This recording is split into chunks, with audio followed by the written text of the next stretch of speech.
Ever get that, like, that feeling where your brain just freezes up when you really need to speak English? Oh, yeah. You're not alone. Definitely not. Happens to the best of us. Yeah, and today we're going to take a deep dive into this episode from the Fluent Life podcast. Okay. And they say that you can master everyday English conversations in just 10 minutes a day. 10 minutes, huh? Yeah, it sounds almost too good to be true, right? Really, yeah. So we're going to unpack it, see what they have to say, and see how realistic this 10-minute promise really is. I mean, it makes you wonder, right? Like, how much can you really accomplish with just those little snippets of practice? Right.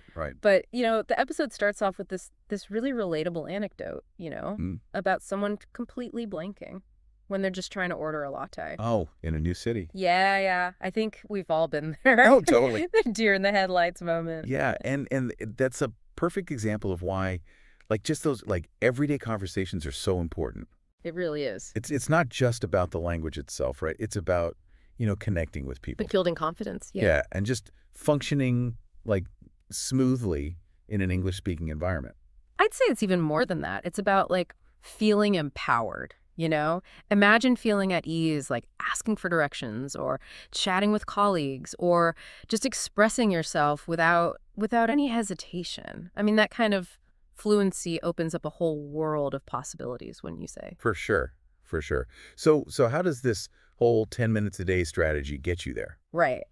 Well, they emphasize this idea of, consistency over intensity, Okay. which I think is key. Yeah. They make this brilliant analogy that think of language learning like building muscle at the gym. Oh, okay. You wouldn't expect to see results from like one workout a month, right? No, not at all. No, it's those consistent daily efforts that really build strength over time. That makes a lot of sense. Yeah, small steps, big gains. Yeah, so they break these 10 minutes down into 4 steps.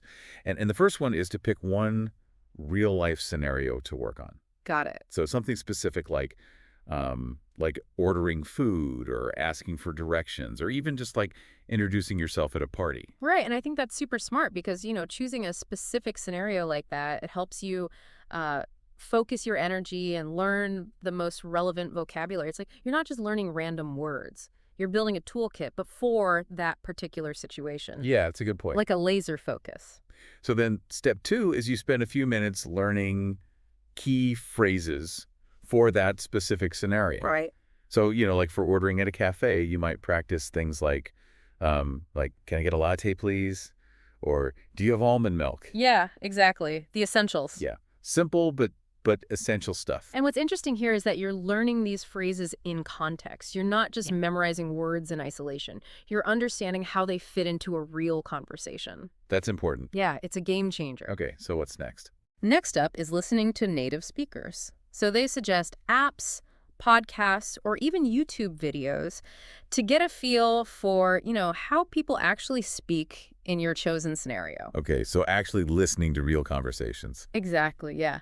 And they even recommend this technique called shadowing, where you try to mimic the speaker's pronunciation and rhythm. Mimic, like, Yeah, kind of like karaoke for language learning, you could say. karaoke. Yeah, but instead of singing along, you're speaking along. It might sound a bit strange, but there's actually solid neuroscience behind it. Oh, really? I didn't know that. Yeah.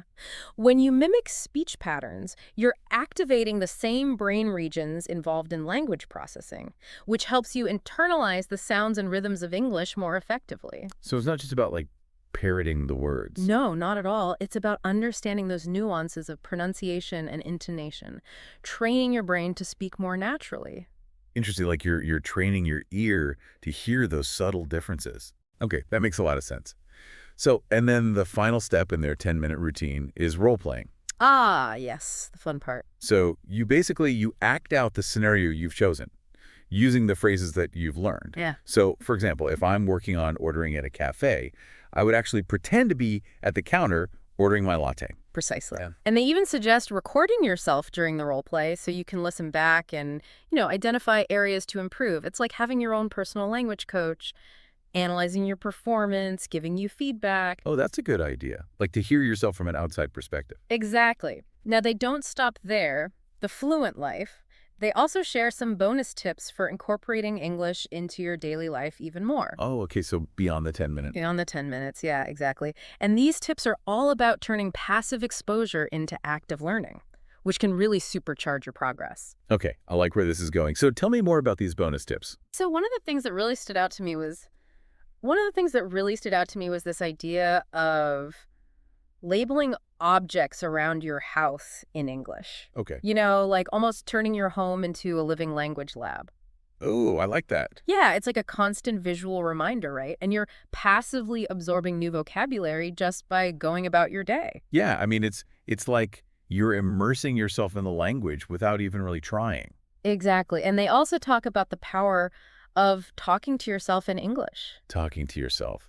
Okay, now that sounds a little... I know it sounds a bit crazy, but hear me out. Okay, I'm listening. So think about it. When you narrate your day, like describe what you're doing, even have like little conversations with yourself, Right. you're forcing yourself to think in English. Okay. And that's a crucial step in developing fluency, right? It's about getting comfortable with the language and using it spontaneously, Even if no one's listening. even if your only audience is yourself. I never thought of it that way, but Yeah. that actually makes a lot of sense.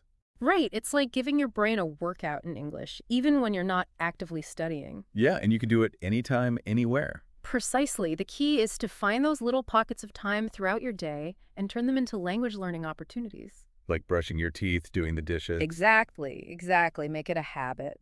So, okay, we talked about labeling things, talking to ourselves. What else? Well, they also recommend, exploring language exchange apps or finding a tutor for some dedicated conversation practice. Like those apps, what are they called? Hello Talk and iTalki, Yeah, those are great examples. where you can connect with native speakers Or even other learners, yeah. for conversation practice. And I think that's so valuable because talking to real people, even if it's just for a short time each week, it can make a huge difference. It's about putting those skills to the test in a real-world environment. Yeah, like getting out of your comfort zone and actually using the language. Exactly, and getting feedback, on your pronunciation, your grammar, your overall fluency. It's like having a real conversation partner who can help you see your strengths and weaknesses. Exactly, and the episode also talks about recording yourself speaking English and comparing it to native speakers. Oh, that's a good one. Yeah, it's a great way to track your progress and identify areas where you need to focus your attention.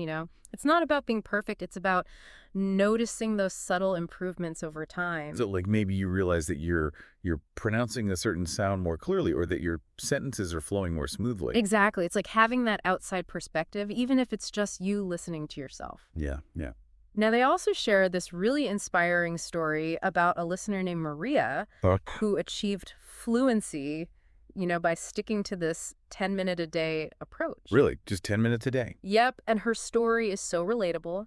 Yeah. She's a busy mom, working full-time, you know the drill, and she still managed to carve out those 10 minutes each day to practice her English. Wow. That's impressive. And the impact it had on her life is incredible. So what kind of changes did she see? Well, they talked about how she went from feeling completely stuck to confidently navigating everyday situations. Like what? Give me some examples. Like she was able to chat with her kids' teachers, make small talk at work, even travel without that language anxiety holding her back. Wow, that's amazing. It really highlights the point that you don't need to have hours of free time to make progress. It's about making those small, consistent efforts and trusting the process. Her story is really inspiring. It shows that anyone can do this. Exactly. It's about mindset. But I'm curious, from everything we've discussed so far, what's resonating most with you? I think what stands out to me is the emphasis on enjoyment. Enjoyment. Yeah, the Fluent Life host really drove home the point that language learning shouldn't feel like a chore. It should spark your curiosity, make you laugh, and keep you coming back for more. Absolutely. When you're having fun, you're much more likely to stick with it. Exactly. And Maria's story is proof that you can see real results even with those bite-sized efforts. It's not about being perfect. It's about finding those methods that work for you and integrating them into your life in a way that feels sustainable and, dare I say, enjoyable. I love that. Sustainable and enjoyable, those are the key ingredients. Finding that sweet spot where learning feels less like a task and more like a natural part of your day. Exactly. And Maria's story really highlights that, wouldn't you say? Oh, absolutely. Like, think about it. She didn't drastically change her lifestyle or dedicate hours to studying. It was about those consistent small steps that fit into her existing routine. Right. And that's something we can all learn from. It's like she gave herself permission to just start, even with limited time. No need for perfection, just consistent effort. Love that. And speaking of starting, I think we should give our listeners a little challenge as we wrap up this deep dive. Oh, challenge. Okay, I like it. Lay it on me. All right, so think of one specific scenario you encounter regularly, maybe ordering coffee, asking for directions, or introducing yourself at a social gathering, whatever feels relevant to your daily life. Okay, got it. So here's the challenge. For the next week, commit to practicing that scenario for just 10 minutes each day, using the steps we've discussed. So focus on key phrases, Yep. listen to native speakers, Uh-huh. and try some role-playing. Maybe even record ourselves if we're feeling brave. Exactly. And you know what I love about this challenge is that it encourages our listeners to experiment and find what works best for them. Yeah, there's no one-size-fits-all approach. Exactly. And don't forget to have fun with it. Right, language learning shouldn't be a chore. It should spark your curiosity and even make you laugh along the way. Totally. The more you enjoy the process, the more likely you are to stick with it. And remember, we're here to support you on this journey. So share your progress, your challenges, your aha moments. We're all in this together. You can find us on social media or leave a comment on our website. We'd love to hear about your experiences and celebrate those wins with you. Absolutely. We love hearing from our listeners. So, to recap, mastering everyday English conversations is absolutely within your reach. It's not about becoming a grammar guru or memorizing dictionaries. It's about connecting with people, expressing yourself clearly, and navigating the world around you with confidence. And as Maria's story shows, even small, consistent efforts can lead to remarkable results. So keep practicing, stay curious, and most importantly, keep those conversations flowing. Until next time, Yeah. happy learning. It really is about finding that sweet spot where learning feels less like a task and more like a natural part of your day. Right, right. Like we were saying, Maria's story really highlights that. Oh, absolutely, yeah. Think about it. She didn't drastically change her lifestyle or dedicate hours and hours to studying. It was just those consistent small steps Yeah. that fit into her existing routine. And that's what makes it so achievable. It's not this overwhelming thing. It's Yeah. like, okay, I can find 10 minutes, I could do this. Right. It's like she gave herself permission to just start, even with limited time. Uh, No need for perfection, just that consistent effort. I love that. Just start. And speaking of starting, I have a challenge for our listeners. Ooh, a challenge. Okay, I like it. As we wrap up this deep dive, Hit me with it. okay, so think of one specific scenario that you encounter regularly. Okay. It could be something like ordering coffee, asking for directions, introducing yourself at a social gathering, whatever feels relevant to your daily life. Got it. So here's the challenge. For the next week, commit to practicing that scenario for just 10 minutes each day, Okay. using the steps that we've been discussing. All right. So focus on those key phrases, listen to some native speakers, and try some role-playing. Yeah. You could even record yourself if you're feeling brave. I love that. It's really about encouraging our listeners to kind of experiment Yeah. and find what works best for them. Because there's no one-size-fits-all approach. Exactly. And most importantly, have fun with it. Right. Language learning shouldn't be a chore. It should be something that sparks your curiosity, maybe even makes you laugh along the way. Absolutely. The more you enjoy it, the more likely you are to stick with it. I totally agree. And remember, we're here to support you on this journey.